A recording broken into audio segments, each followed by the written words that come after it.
நம் வாழ்க்கையில் சதி செய்து விட்டார். இவ்வளவு காலம் மன்னனே பிரிந்து நான் மிகுந்த வேதனை அடைந்து விட்டேன்.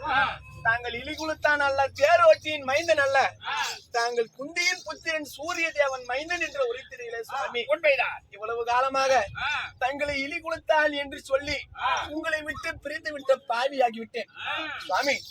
இவ்வளவு காலம் கழித்து வந்திருக்கிறீர்கள். நாமங்கள் என் கண்ணை மறைக்கின்றது. உடனடியாக என்னோடு கட்டி கொடுங்க சுவாமி. பாருங்க தேவி, இவ்வளவு காலம் கழித்து மன்னவனை பார்க்கின்றேன். ஆசை இருக்குமா இல்லையா? யாருக்குமே இருக்கும் தேவி. இருந்தாலும் அதாவது இடிகுலத்தான் அந்த தனிமையில வாழ்ந்துட்ட ஆகையால் இப்ப சரியான குலம் என்று தெரிஞ்சிச்சு. கணவன் மனைவி சந்தோஷமா வாழ வேண்டும் அப்படி என்று உரைக்கிறேன். வாழும் காலம் தாமதிக்காமல் மகிழ்ச்சியோடு வாழலாம் சுவாமி. போகலாம். உன்னை விட்டு நான் பிரிய வேண்டும் என்று எனக்கு என்ன. அதனால என் தாயாகிய குந்தாதேவியை குளக்கரையில சந்தித்து, ஆனால் அப்பதான் தெரியுது சரியான குலம் என்று. உண்மையாகவா? நான் தெரிந்ததான் உன்னிடத்தில் நான் வந்தேன் சுவாமி. என்னிடத்தில் வந்து விட்டேன். இனிமேல் இல்லறத்தில் சுகமாக வாழலாம் சுவாமி. என்னோடு வாருங்கள். இது வரைக்கும் இல்லாத வாழ்க்கை இதுக்கு மேல வாழலாங்கிற சுவாமி. தேவியா, எதற்காக நான் உன்னை தேடி வந்தேன் தெரியவா சுவாமி? தேவி,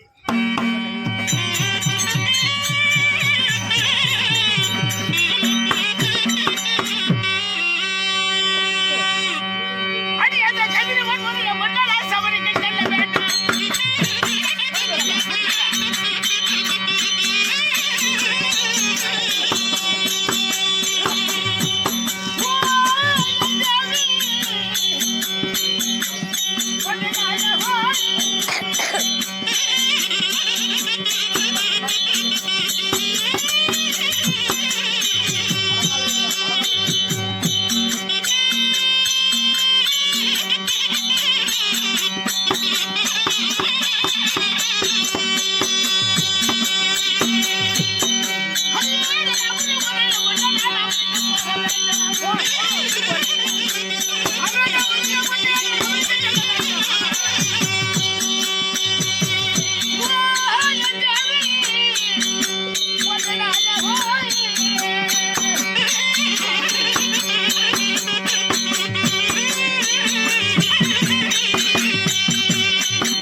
கதிரவன் வந்து என் முன்ன நான் அவருக்கு செல்ல வேண்டும்.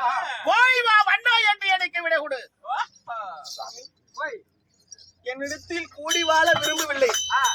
கதிரவன் முதிய முன்னால் அவருக்கு போக வேண்டும் என்று யுத்தகலத்திற்கு செல்கின்றீர்கள். உண்மைதான் சுவாமி. தேவியா, யுத்தகலத்துக்கு போகிறேன் என்று சொல்கின்றது.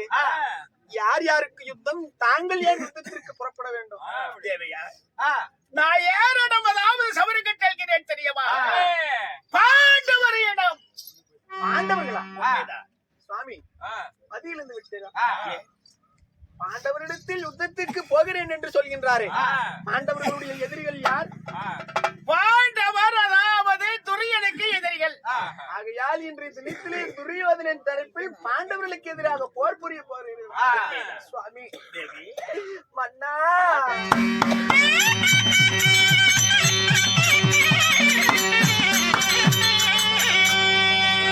சாமி, அனுமக்கோடி துரியனுக்கு அவர்கள் போறேன் என்றார்.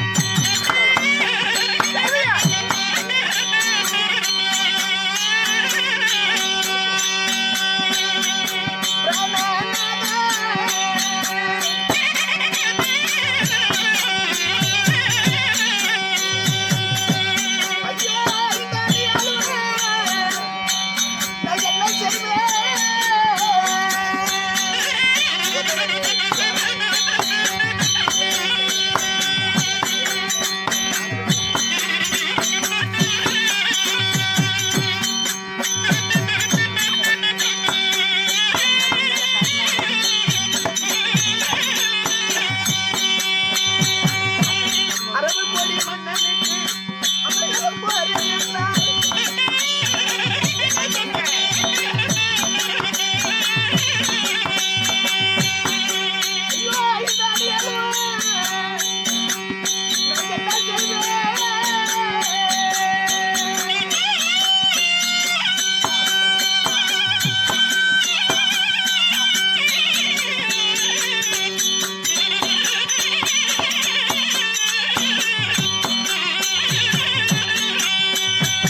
அதாவது சிறியவர் செய்த தவறை பெரியவர்கள் தான் மன்னிக்க வேண்டும் சொல்வார்கள்.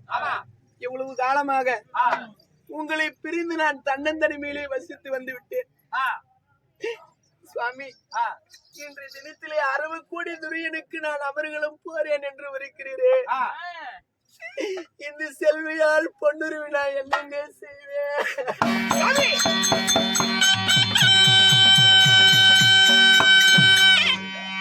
ஆகையால் துரியனதான் 60 கோடி துரியனன் அப்பேறுபட்டவனுக்கு அதாவது அவன் புறமாக சவருக்கு செய்கிறாயா என்று நினைக்கிறார். உண்மைதான் துரியன் அதாவது எனக்கு நல்லவன் தான்.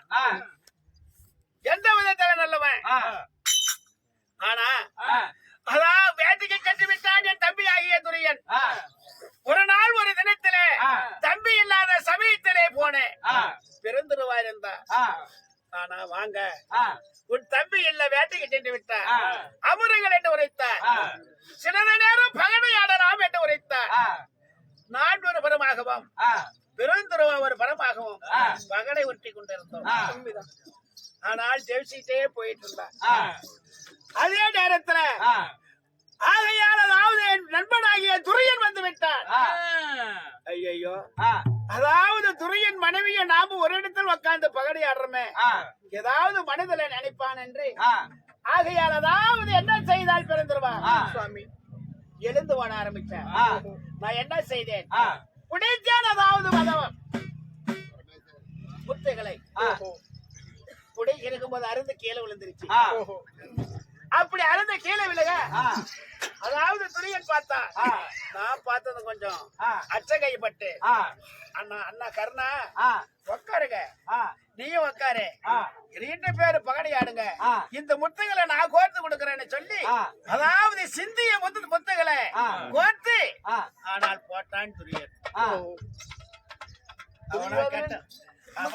அவனா கெட்டவன் என்று சொல்றேன், சுவாமிக்கு நல்லவன். துரியோதனன் உமக்கு வேண்டுமானால் நல்லவனா இருக்கலாம்.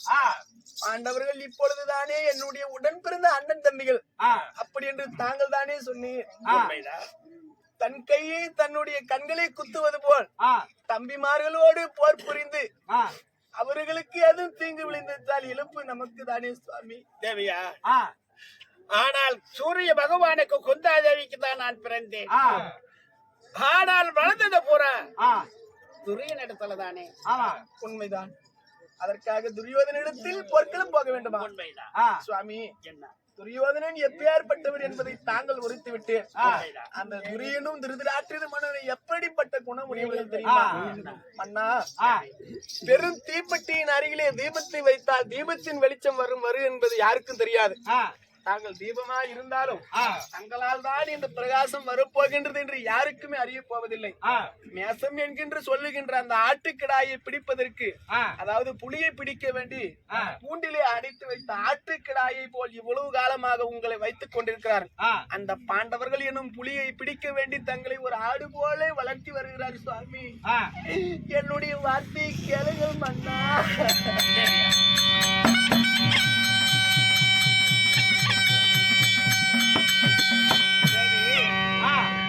என்று நினைத்தது அதாவது பாண்டவர் எனக்கு எதிரிதான். காரணம் என்ன? துரியன் அதாவது நாடு இல்லாதவனுக்கு நாடு கொடுத்தான் துரியன். தனக்கென்று பெண்ணை கேட்டு உனக்கு என்னதாவது உன்னை எனக்கு திருமணம் செய்து சுவாமி என் அண்ணனா ஏற்றுக்கொண்டானே. அப்படியா பட்டவனுக்கு நான் துரோகம் செய்ய முடியும்? நான் போய்தான் தீர வேண்டும் சுவாமி.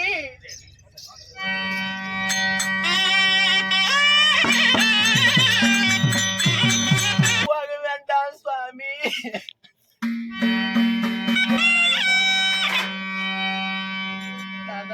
அண்ணனா இருந்தால் என்ன, தம்பியா இருந்தால் என்ன, சண்டையில சிங்கார் என்ன, படுகளத்தில் ஒப்பேர் என்ன சுவாமி.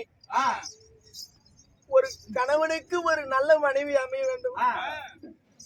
இவ்வளவு காலமாக தங்களை இழி கொடுத்தார் என்று சொல்லி உங்களை பிரிந்து நான் தன்னந்தனிமையில் இருந்து பாவியாகிவிட்டேன். கூடி வாழலாம் என்று நினைக்கும் போது நான் போர்க்களம் போகிறேன் என்று சொல்கின்றீரே மன்னா. என் இருதயமே நாரசத்தால் துளைக்கப்பட்டது போல அங்கமே பதறுகின்றது சுவாமி.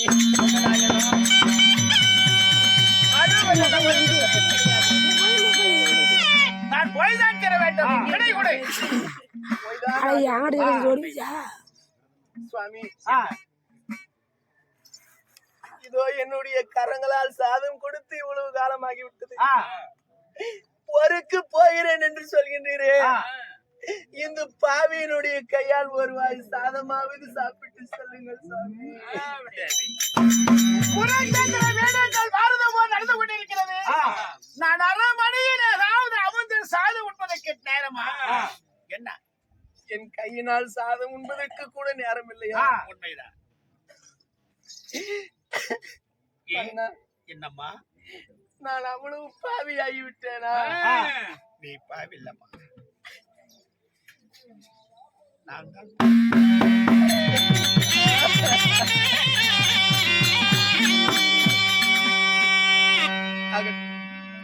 இது அரண்மனையில் என்னிடத்தில் இருக்கக்கூடிய அந்த ஆவினுடைய பாலாவது அறிந்து விட்டு செல்லுங்கள் சுவாமி.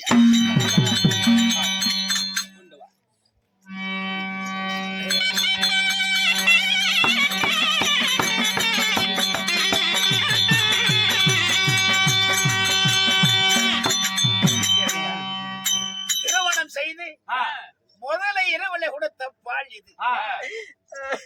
இப்பொழுது கொடுத்திருக்கிறேன் பால் அருந்தவா? சுவாமி, அருந்துங்கள் சுவாமி.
நான் கொடுத்து இந்த பாலிலே ரத்த வாடை வீசுகின்றதா? ஐயோ தெய்வமே!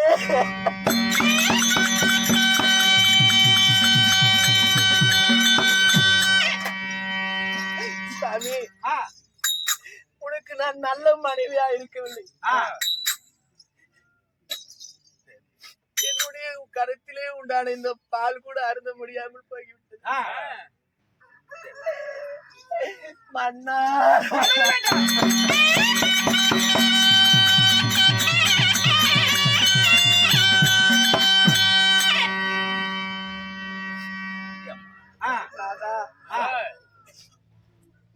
இருப்பினும் அருணன் உதித்து விட்டான், யுத்தகலத்துக்கு போகிறேன் என்று சொல்கிறேன்.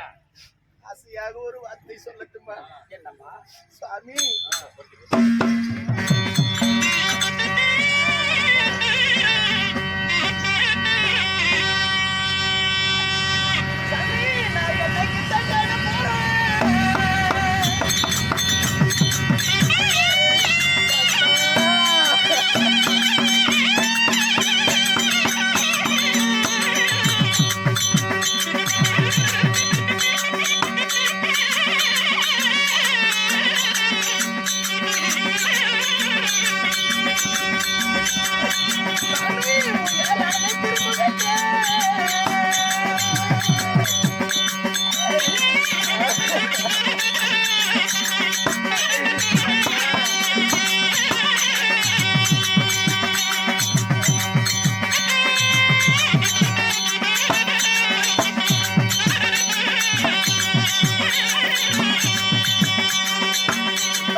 போர்க்களத்துக்கு போகிறேன் என்று சொல்கின்றேன். ஆமா. போர்க்களத்தில் போனால் தங்களுக்கு ஆபத்து நேர்ந்து விடுமா? ஆ. உங்களுடைய முகத்தை நான் மீண்டும் எப்போது பார்த்தேன் சாமி? ஆ.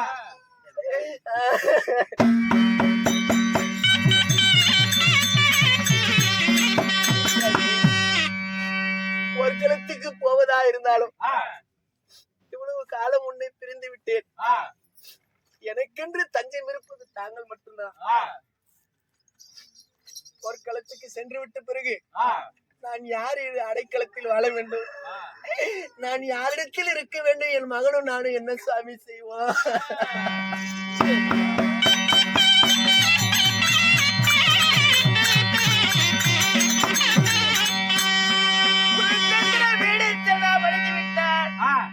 நான் யாரிடம் தஞ்சம் என்று செய்வேன்? எனக்கு யாரு அடக்கலம் கொடுப்பாங்க? என்ன செய்வேன் என்று உரைக்கிறீர்களா? சுவாமி தேவையா?